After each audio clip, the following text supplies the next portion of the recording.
বিসমিল্লাহির রহমানির রহিম। মদিনাতুল একাডেমি কর্তৃক আয়োজিত এসএসসি ব্যাচ 2026-এর বিদায় উপলক্ষে আজকের এই মিলাদ ও মাহফিলের মধ্যে উপস্থিত আছে প্রধান অতিথি, বিশেষ অতিথি, আমাদের অত্যন্ত শ্রদ্ধাভাজন একজন নীতি নির্ধারক প্রধান শিক্ষক মোহাম্মদ আমির হোসেন স্যার, এবং আরো উপস্থিত আছে আমন্ত্রিত অতিথিবৃন্দ, এবং আরো উপস্থিত আছে আমার প্রান্তীয় শিক্ষক শিক্ষিকারা।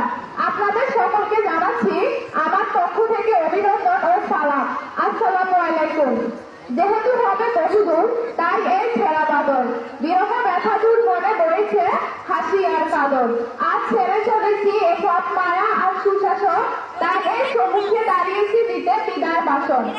আসলে আমি যেদিন প্রথমে এই বিদ্যালয়ে এসেছিলাম সেদিন অনেক কান্না করেছিলাম। আমি স্কুলে যাব না, যাব না, যাব না, কিন্তু কে শুনে তার কথা আমুল চিল্লানিকে ঠিকই স্কুলে আসা লাগতো। তারপরে ধীরে ধীরে হলো কিছু প্ল্যান, তারপর আমার প্রিয় শিক্ষক শিক্ষিকাদের সাথে একটা ভালো রিলেশন। এভাবে আমাদের 5টি বছর অতিবাহিত হয়ে গেল, কিন্তু আমাদের কাটানো সেই 5টি বছর স্মৃতির পাতায় রয়ে যাবে। আসলে প্রথম পরিচয় আর শেষ বিদায়, এই দুটো মানুষকে বেশি কাঁদান। Room number 1 yes sir, room number 2 yes sir, room number 13 yes sir.